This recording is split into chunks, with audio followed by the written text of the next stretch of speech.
ETV 30వ వార్షికోత్సవం వేడుకల సందర్భంగా ఈరోజు ఇక్కడికి విచ్చేసినటువంటి అధిరథ మహారాజులందరికీ, సినీ ప్రముఖులకి, నిర్మాతలకి, మీడియా మిత్రులకి, అలాగే ఈటీవీతో అనుబంధం ఉండేటువంటి ప్రతి ఒక్కరికి మేము హృదయపూర్వకమైనటువంటి స్వాగతం పలుకుతూ, అలీగారు బ్రహ్మానందం గారి జీవిత చరిత్రని ఈటీవీలో ఒక సీరియల్ రూపంలో ప్రసారం చేయాలి అనుకుంటే దానికి ఏం పేరు పెడితే బాగుంటుంది? జమ్మల్ హాట్ రాజా అని పెడితే బాగుంటుంది.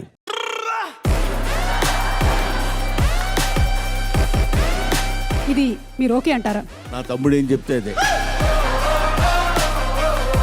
జమ్మల్ హాట్ రాజా అర్థం తెలియదు కానీ ఓకే, బాగానే సౌండింగ్ బాగానే ఉంది. అలాగే అలీ గారి లైఫ్ హిస్టరీని కనుక సీరియల్ రూపంలో తీస్తే ఈటీవీలో ప్రసారం అవుతాయి, దానికి ఏం పేరు పెడదాం? భలే తమ్ముడు, భలే తమ్ముడు. చాలా ఇమోషనల్ టచ్ ఇచ్చారు దాన్ని. ఊరుకో నువ్వు అనవసరం కళ్ళనీళ్ళు పెట్టుకోవద్దు. ఏదో అన్నాను అయిపోయింది అంతే, నువ్వు బాధపడతావు సుబ్బా, నువ్వు ఊరుకో. 30 సంవత్సరాలు గనక వెనక్కి వెళ్తే మీరు లైఫ్ ఎందుకు వెళ్ళాలి? ఏం పని పాట లేదా?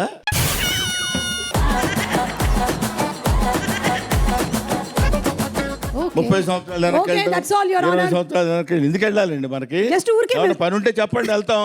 పని లేకపోతే ఎందుకు వెళ్ళాలి మేము? రెడ్డి గారు చెప్పండి, మీరు అవుతారేంటి? ఒకవేళ 30 సంవత్సరాలు వెనక్కి వెళ్తే మీరు ఏదైనా మార్చుకోవాలనుకుంటున్నారా? ఒకవేళ 30 సంవత్సరాలు నేను వెనక్కి వెళ్తే ఒకవేళ నేనేం మార్చుకోవాలనుకోవట్లేదు.